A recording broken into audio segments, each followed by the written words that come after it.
নমস্কাৰ, আপোনালোকৰ বাবে আৰু এটা গুৰুত্বপূৰ্ণ ভিডিঅ' নিছে। আপোনালোকে ভিডিঅ'টো সম্পূৰ্ণলৈ চাই থাকিব। যদি ইয়াৰ ফাৰ্ষ্ট টাইমৰ কাৰণে ভিডিঅ'টো চাই আছে, এতিয়ালৈকে ছাবস্ক্ৰাইব কৰা নাই, ছাবস্ক্ৰাইব কৰি ল'ব চেনেলটো আৰু ভিডিঅ'টো লাইক এটা কৰি দিব। ইয়াতে ৰে'ল বিভাগৰ চাকৰি মুকলি কৰি দিছে 2026 চনত। নিজৰ জিলাতে এইটো চাকৰি হয় আৰু শিক্ষাগত যিটো অৰ্হতা, যদি আপোনালোকে 12 পাছ কৰিছে, গ্ৰেজুৱেট কৰিছে, তেনেহ'লে সেই পষ্টত এপ্লাই কৰিব পাৰিব। আৰু বয়সৰ যিটো সময়সীমা 18 পৰা 45 বছৰলৈকে আপোনালোকে সেই পষ্টত আবেদন কৰিব পাৰিব। ৰে'ল বিভাগৰ কিহৰ সেইটো ভেকেঞ্চি ওলাইছে, কিহৰ পথ ওলাইছে, আপোনালোকে গোটেই ডিটেইলছত এটা ভিডিঅ'তে পাই যাব। সম্পূৰ্ণ তথ্য এটা ভিডিঅ'তে মই কৈ দিম। ইয়াত মোৰ সকলো ল'ৰা ছোৱালী ইয়াত আবেদন কৰিব পাৰিব। ভিডিঅ'টো সম্পূৰ্ণভাৱে চাই থাকক।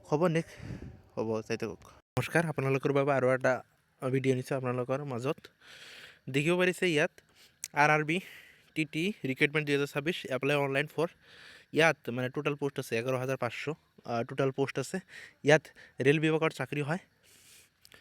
আপোনালোকক গোটেই ডিটেইলছটোত এটা ভিডিঅ'তে কৈ দিম। সম্পূৰ্ণ লৈকে ভিডিঅ'টো চাই থাকিব। আপোনালোকে সম্পূৰ্ণলৈকে ভিডিঅ'টো অথবা শেষলৈ চাই থাকিব, কিয়নো আপোনালোকৰ কেনেকৈ এপ্লাই কৰিব, ক'ত এপ্লাই কৰিব, গোটেইখিনি কৈ দিম। আৰু শিক্ষাগত যিটো অৰ্হতা আৰু বয়সৰ সময়সীমা সেইটোও কৈ দিম। আপোনালোকে ভিডিঅ'টো শেষলৈ চাই থাকিব। ইয়াত ভেকেঞ্চি ৰে'ল নৈ ভৰ্তি 2026 ৰে'ল ৰিক্ৰুইটমেণ্ট বৰ্ড RRBৰ ফালৰ পৰা সেইটো দিছে। যিটো পষ্ট যিটো নেম হয় ট্ৰেভেলিং টিকেট এক্সামিনাৰ। ইয়াত আছে টোটাল পোষ্ট 11,500 আৰু এপ্লাই কৰিব লাগিব অনলাইনৰ যোগেদি এপ্লাই কৰিব লাগিব। টোটাল পোষ্ট আছে 11,500 আৰু হু কেন এপ্লাই, কোনে এপ্লাই কৰিব পাৰিব। ইয়াত all India male and female, ইয়াত অসমৰ সকলো ল'ৰা ছোৱালী ইয়াত এপ্লাই কৰিব পাৰিব।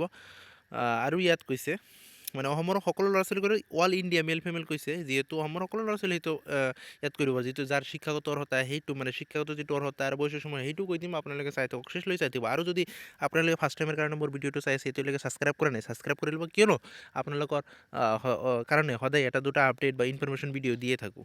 ইয়াত আছে RRB TC ৰিক্ৰুইটমেণ্ট 2026 যিটো চেলাৰী হয় 21,000 পৰা 21,000লৈকে আপোনাৰ চেলাৰীটো দিয়া হ'ব। আৰু ইয়াত দেখিব পাৰিছে যিটো মিনিমাম এজ হয় 18 বছৰ আৰু যিটো মেক্সিমাম এজ হয় 33 বছৰ। 18 পৰা 33 বছৰৰ ভিতৰত 18 পৰা মানে 18 ইয়াৰ্ছ, আৰু ইয়াত কি হৈছে 33 ইয়াৰ্ছলৈকে আপোনালোকে সেইটো আবেদন কৰিব পাৰিব, মানে এজ যিটো লিমিট হয়। আৰু ইয়াত কৈছে মানে আবেদন যিটো ফিজ হয় মানে জেনেৰেল OBCৰ কাৰণে 500 টকা লাগিব সেইটো। আৰু ইয়াত মানে RRB মানে ৰে'ল বিভাগৰ ফালৰ পৰা NTPC গ্ৰুপ D সেইবিলাকতো মানে ড্ৰাফ্ট যিটো মানে লাগে, ড্ৰাফ্ট কাটোতে যিটো মানে ফিজ লাগে 500 টকাই লাগে। আৰু SC ST আৰু PWDৰ কাৰণে 250 টকা লাগে, 250 টকা। আৰু ইয়াত পে'মেণ্টটো অনলাইনৰ যোগেদি পে'মেণ্ট কৰিব লাগিব। ক্ৰেডিট কাৰ্ড ডেবিট কাৰ্ডৰ যোগেদি নেট বেংকিঙৰ দ্বাৰা আপোনালোকক সেইটো পে'মেণ্টটো কৰি দিব লাগিব। আৰু ইয়াত দেখিব পাৰে আপোনালোকে যিটো চিলেকশ্যন প্ৰচেছ হয় writing exam, CBT, typing test, document verification.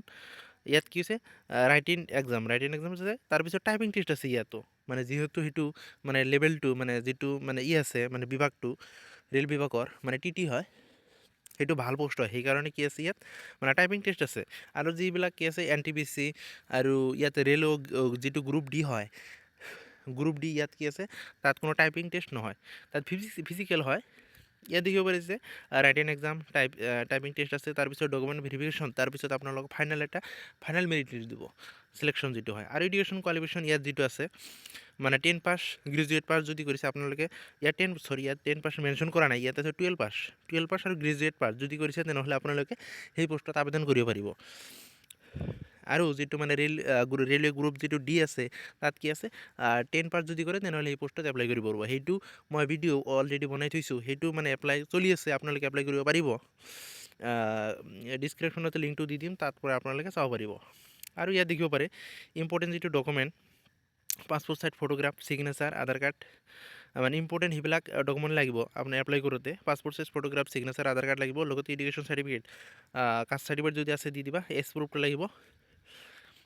আৰু ইয়াত আপোনালোকে দেখিছে how to apply RRB TT recruitment 2026 আৰু কেনেকৈ এপ্লাই কৰিব সেইটো ইয়াত মানে মেনশ্যন কৰি দি আছে। আপোনালোকে অফিচিয়েল ৱেবছাইটত গৈ মানে গোটেইখিনি লিংকটো দি আছে, তাত গৈ আপোনালোকে নিজে এপ্লাই কৰিব পাৰিব। ইয়াৰ যিটো ইম্পৰ্টেণ্ট লিংক আছে আপোনালোকে ডিছক্ৰিপশ্যনত পাই যাব, মই দি দিম, তাৰ পৰা আপোনালোকে চাব পাৰিব। আৰু যদি ফাৰ্ষ্ট টাইমৰ কাৰণে মোৰ ভিডিঅ'টো চাই আছে, ছাবস্ক্ৰাইব কৰা নাই যদি ছাবস্ক্ৰাইব কৰি ল'ব আৰু লাইক এটা কৰি দিব, কিয়নো আপডেট ডেইলি এটা দুটা ইনফৰমেশ্যন দিয়ে থাকোঁ। আৰু আপোনালোকৰ কাৰণে আৰু নেক্সট আৰু এটা ভিডিঅ' আনিম। হ'ব, যদি ভিডিঅ'টো চাই ভাল লাগে লাইক আৰু শ্বেয়াৰ কৰি দিব, ছাবস্ক্ৰাইব কৰি ল'ব। হ'ব।